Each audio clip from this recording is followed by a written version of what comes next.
Tonight on Face to Face, we meet an AFL captain with an exotic heritage.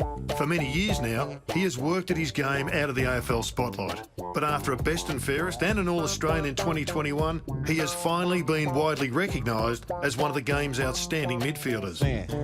A beacon of hope for the Suns, a pillar upon which they can launch an assault on their first finals campaign. Well, it's a very warm welcome to the one and only Touk Miller. Great to have you on board, Touk. I appreciate it. Thanks for having me, Gerard. And you are the one and only. There's plenty of Tims and Toms and Tonys out there, but from my research, there's only one Touk. How can that be so? Yeah, it's unique. I mean, my mum and my dad made up the name when I was born, and I come actually from a teddy bear, funnily enough, which is so random. But yeah, that's probably why there's only one of myself. So when they made it up, I mean, what was the sort of the background to? It's so random. But mum had a teddy bear named Dookie, started with a D, and then they went, oh, we'll call him Tookie, and then they dropped the IE and left it at Touk, and I forever had Touk, and people ask me how to say my name, and I don't know whether it's a blessing in disguise, but yeah, pretty cool story. So tell me about your mum and dad. They're separated, and you've grown up with your mum, Ruth. She's got an English background. Your dad's African-American from Ohio. Yep. So let's begin with maybe your mum and the relationship you've had there, because it would appear to be a really tight one. Yeah, it is. I mean, so my mum, I obviously grew up with, like you said, I mean, she's probably a massive role model in my life in terms of the fact that I have no brothers and sisters. Yep. I spent a lot of my life with her, and funnily enough, she is someone I really idolise in terms of how she goes about her life. And I think now our relationship has gone from, you know, being mother and son to now best mates, someone I can rely upon with everything. She has a lot of her own ambitions in life, and I think that just rubs off on myself in terms of how she goes about the way she prepares herself. You know, she's got her master's in marketing. She went and did a psychology degree. She's done over 20 marathons, and now she's, funnily enough, actually today she's doing a 140k bike ride in the Otway Ranges. So, I mean, there's probably someone who can really idolise and look to, and yeah, I mean, very thankful to have that type of relationship with my mum. And then with my dad, I mean, we didn't spend a lot of time growing up together, but in saying that, we have a really strong relationship. He's someone who's only new to the game. He still has a big booming American accent. He's a musician at heart, and he loves that. Spends a fair bit of time busking down Burke Street and in Burke Mall, and someone who's passionate about his job. So, yeah, I think I get a lot of that in terms of the passion, being passionate in what he does. And I mean, he does everything he can to be involved in my football and celebrate what I do, so it's pretty cool. I'm told by a couple of your mates that Wiley, your dad, he's got an interesting take, and as a commentator, he'd probably be a big hit. He actually would be. He's pretty fantastic. I mean, he calls the square the box. Yep. Put it between the big six. I know he's got all these random names. He's a bit of a character. You'd have to meet him. He's really just out there, really over the top when he's at the footy game. I think if you're about 10, 15 rows deep, you'd be able to hear him. So, yeah, he's pretty cool. I checked him out on YouTube. Jeez, he's got some talent. Yeah, he does. Plays bass guitar and he sings. And he's been doing that his whole life, you know, almost on 50 years, 40, 50 years. So it's something that, like I said before, he's just so passionate about. And I think he just loves bringing people together. Yeah. He's still got ambitions that, you know, one day he'll make that record that hits. Yeah. But, you know, until that happens, I think he's just happy what he's doing. I reckon I've seen him busking at the MCG. You would have. Well, he's done a few Collingwood games. Yep. He writes songs for certain teams, and he sings them out the front, and he just loves it. People get around it. They love seeing him there. Back to your mum. Her first marathon was at 35. I mean, it must have been unusual to have a mum that was just your average mum, your normal mum, and all of a sudden you would have been, I don't know, what were you, at 35? Would have been two years old, maybe, yeah. So you've grown up with this mum that ran every day and went around the world running. Yeah. I mean, it's pretty special, I think. So for my mum, her journey in running, she could barely run around the block when she first started running. So it wasn't something that just she grew up, she was born into running or anything like that. But she definitely found running later in life. And from that, she just made it her thing that she was always going to be a really good runner. And, you know, she's not winning Olympic gold medals, but in saying that, her passion and dedication to running is just something that she's taken all over the world. She's run the New York Marathon, Tokyo Marathon, and and then it's allowed us to travel as a family as well, which is pretty special. You have done an interview series yourself called Touk Talks, and you interviewed your mum amongst a lot of other people. I had a good look at it. You've got a bit of talent. I think you'll be working for Fox Footy down the track. But she did make some interesting comments about your career, and she said, "We did it together." Is that how you feel about the early part of your life? You did it with your mum together, because it wasn't you and it wasn't her, it was this union. Yeah, 100%. I mean, like I said before, I guess we have such a close bond. It means anything I was doing, Mum was probably involved in, whether it was schooling, whether it was football, any other sporting ambitions I had. I think Mum played a massive role in getting to where I am today. So it was definitely a we. And I think that was pretty evident when I got drafted. It was a lot of emotions, and it was pretty special to get to that point, and then obviously to get to this point now is even better. One of your more incisive questions was, what does winning look like? And she answered that winning was achieving your personal goals. So my question to you, given that you play with the Suns, and the Suns haven't been a winning outfit for a period of time, and hopefully that's about to change, is what does winning look like for Touk Miller? Because you're in a team event, your mum is a marathon runner. What does the captain of a footy club that wins and loses but has lost more than it wins, what does winning look like? Yeah, I mean, I think Mum probably was trying to say the right thing at the time for that, but for me, winning is, winning premierships. And I think, like you said, we haven't had the success we wanted as a football club yet, but I'm so passionate that it's not just about winning one premiership for our club. It's about becoming a club that's going to be a top four and have a bit of a legacy once myself, any other players who've been there a while, leave. And I think that really needs to start coming through. And what we're trying to build is a culture that people want to come and play for our football club, and then once they leave it in a better place. So I think winning for us is making the club successful, not just for 1 year, but for many years to come. It's ironic, too, because the Gold Coast hasn't got a great reputation for professional sports, and people say it's the lifestyle is not conducive to winning. What's your thoughts there? The only way to prove the Gold Coast is wrong is we have to start winning. Yeah. It's pretty plain and simple. They just haven't had a team that's been able to win and bring success to the Gold Coast. And I think once we do that, we're going to have many people that are going to want to be a part of it. There was a time, an infamous time, when Tom Lynch, who was captain at the time, in front of the lads said, "Well, it's my time's up here, fellas, I'm off." And you allegedly, the legend has it that you said, "Well, see you later," in no uncertain terms.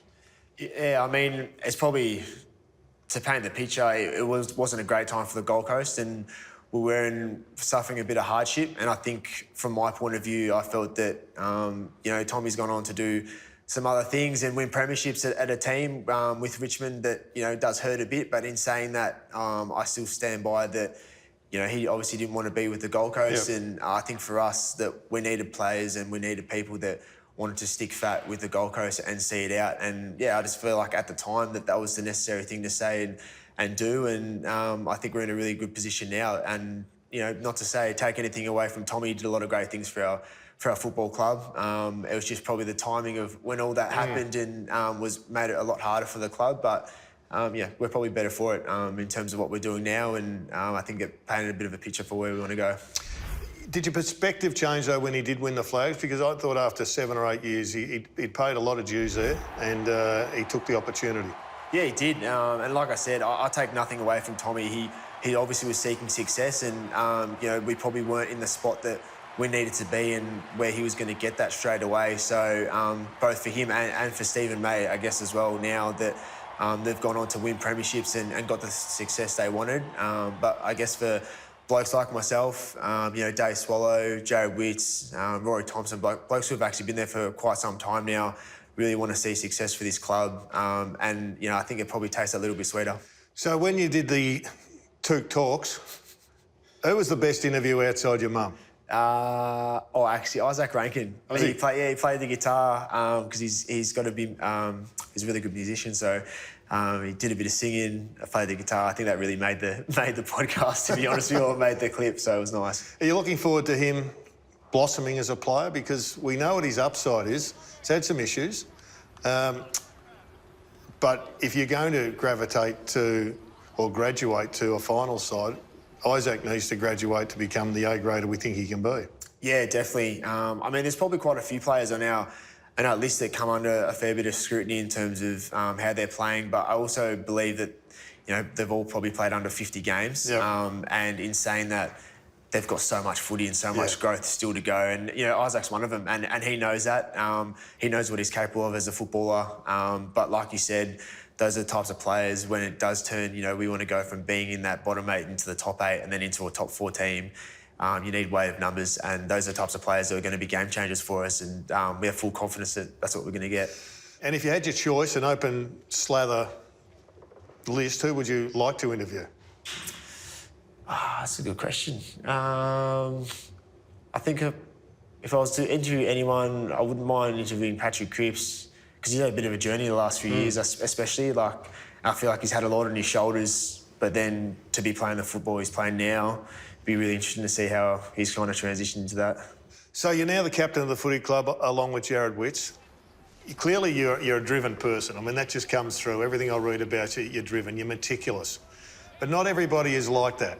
How do you deal with those that aren't 100% like you'd like them to be as the captain?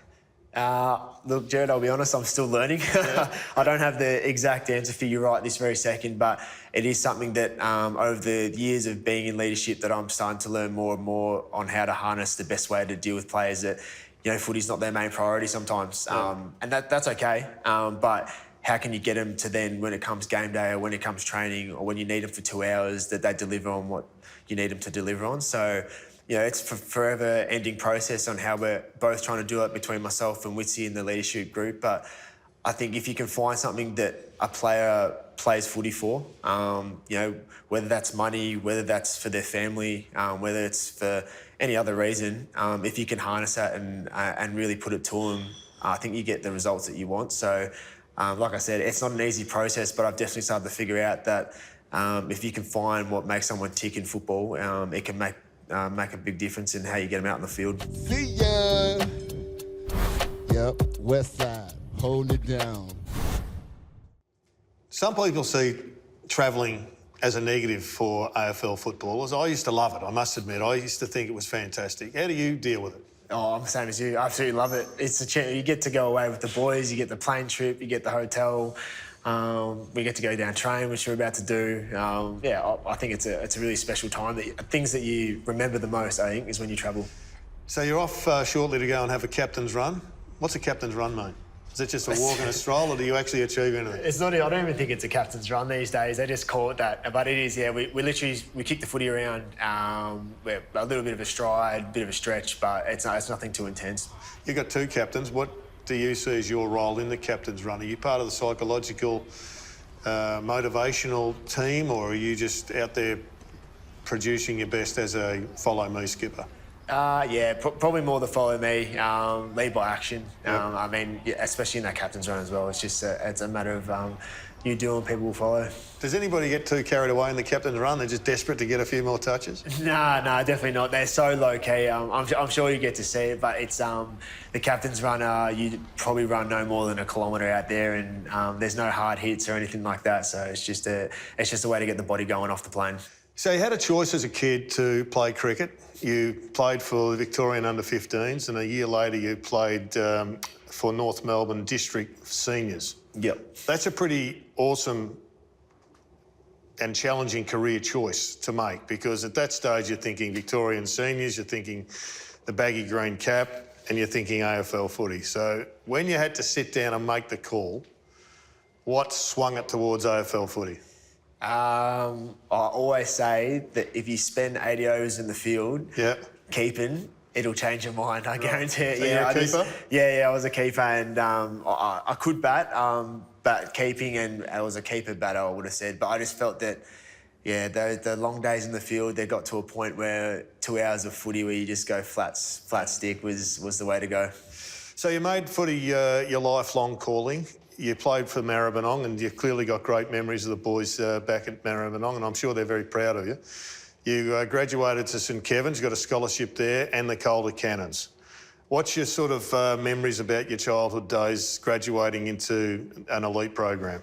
Yeah, I mean, starting with Maribyrnong Park, I played there when I was 7 years old. I remember played there with Rory Atkins actually in under 10s, and it was funny. Like the club barely pitched 2 teams to what the club is today, where there is just like teams coming out everywhere. Like the club is so much more successful than it once was. But I think for me growing up, and why I think I have such an attachment to the Suns now is I was part of a club that was really community-based. Right. It was all about the people, and everyone wanted success just for that team. There was a day where you'd kick a goal and it was like we won the game, even though we got beat by 100 points. So I have a really, really good attachment to Maribyrnong Park. A lot of my close friends came from there, and I think as I got older, I spent time at Maribyrnong College Sports School, which was a fantastic education process for myself growing up. I think it actually taught me really good habits and probably what helped me become an elite athlete later down the path, and then moved on to St Kevin's while still playing at Calder Cannons, and that was a bit of a wild ride, to be fair. I went from one side of town to the other, didn't know one person over there. Riley O'Brien actually happened to be the only person I had talked to before, and it was a really random transition for myself. But in saying that, I think the education that I got from St Kevin's, being at an all-boys school, definitely opened my eyes to a lot more things that I was probably used to. But then also, I think from a camaraderie and a football sense, again, like you're playing for your school, there's a lot of passion. You love school footy? Loved it. Yeah, I did too. I love school it footy. was just so passionate, like, and you get the whole school would rally around, just a 2-hour event. I just found that really fascinating, and it really, I really grew to that. And then, I mean, a lot of my best mates come from St Kevin's as well, so a lot of good friendships. So I think my time both at both schools and growing up in a really tight footy club has probably paved me to where I am. Social media, good or bad? Bad. I don't even handle my social media. My fiance handles it, so I don't have much time for it in terms of probably more Instagram. I just find it can be not the best thing for footballers, both from the trolls that you get, and but it does have its perks. But I just think that it's no good.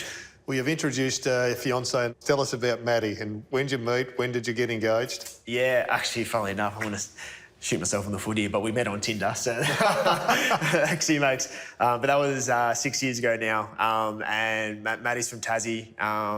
She's a beautiful woman. She's been in my life for the last 6 years. We got engaged in the off-season last year, and I guess we're just doing life together now. It's really special. It's funny because we both moved to the Gold Coast for separate reasons. Yep. Maddie was getting out of the Tassie bubble and coming to some warmer weather, and I was obviously moving for football. And then, we both met up there, and I feel like Gold Coast is now our home. We're lucky enough to have brought up there and building our dream home as well. So it's a pretty special time for myself now. Who'd you barrack for when you grew up? I was a Bomber supporter, much to my family's despair, but a Bomber supporter. They were all Geelong supporters, and I was a lone Essendon. Your first game at the MCG, big moment? Yeah, it's funny. I think I actually look back on now and reflect on everyone who's had debuts in their time, and to say that I debuted at the G for my first game of AFL football against Melbourne, pretty special. I mean, I would have loved to have won. I remember I also kicked my goal late in the fourth, and it was one of those ones where it's a bit of a fizzer because the game's dead and there's not much to it. But for me, like that whole moment of having your family and friends there, being at the MCG, which you've idolised for your whole entire life, running through the banner, it was pretty special. But you didn't just go to the MCG as a spectator. You worked at the MCG, barista too. Yeah, actually, Christian and myself. Christian Petrarca and Touk Miller, good combination. Yeah. It's actually, funnily enough, a year before that had happened, I think 6 months before that had happened, both myself and Christian were working as baristas at the MCG, making coffees. Whereabouts? Because a lot of people would love to know that they got a coffee made, a oatmeal light decaf, whatever it is these days, by both yourself and Christian. Yeah, so it was called Coffee Mob, and it was just like the stands that you get in the inside the MCG, and you just two people working, and it's so funny that actually once upon a time was what we were doing. It's pretty cool. How much an hour were you getting paid back then? Oh, I can't even remember. But it didn't even matter because we got to watch a game of football, so it was pretty nice. How do you get yourself inspired from a mental preparation? Do you research? Do you talk to other athletes in other sports? Yeah, definitely. I've really been massive on that my last few years. I've reached out to a lot of different people. Like who? Travis Boak, I've talked to him quite a few times. Why'd you pick Travis out? So we had, one, I love the way he plays his football. He's probably my favourite footballer in the AFL. I just find that the fact that he can just back games up and he's super consistent is the type of footballer I'd love to be. Yep. But he works with a breathing and mental coach in Warren. So I reached out to him as well and started to work really closely with him and our psychologist, Tristan, at the club as well. And then Ali Day, who is an Ironman, Yep. someone who I've spent a bit of time with in the off-season. Incredible human. He spends a lot of really, really good time in his craft work, his training, dedicates himself to how he eats, what type of water he puts in his mouth, right. What type of water comes out of his shower. He reads a lot. So having an open mind and spending a lot of time with him, those are just two people out of many that I could choose.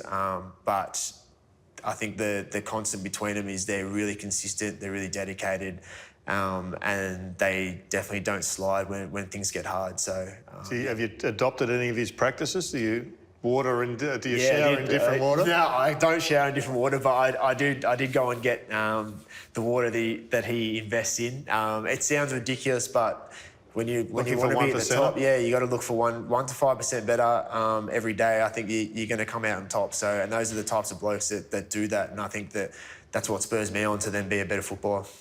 Now, Touk, you would have heard of Q&A, no doubt. We're going to finish up with a special segment called Q&SA. Question and short answer. Okay. Right now, Melbourne's the best side in the competition. Daylight's probably second. Oh, 100%. Who's third? Kills me, but Brisbane. Interesting. You got a set against Brisbane. Is that little bit of love-hate relationship, more hate than love? Yeah, 100%. The rivalry pretty strong. For me it is.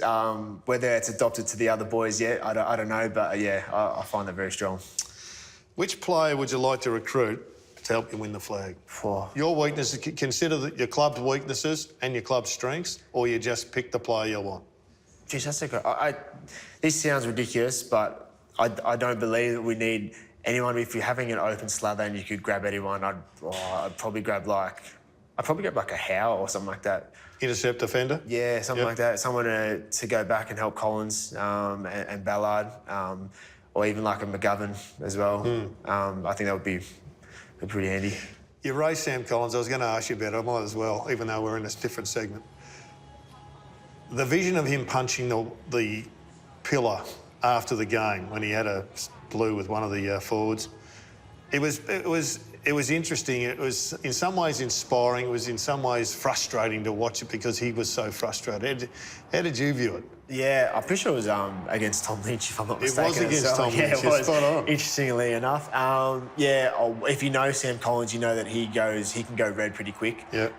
But again, he's just another fantastic story. Like where he's come from to where he is now. Like I believe the better we get, the more the people will see that he's an All-Australian defender at his best, 100%. Essendon fan, who was your boyhood idol?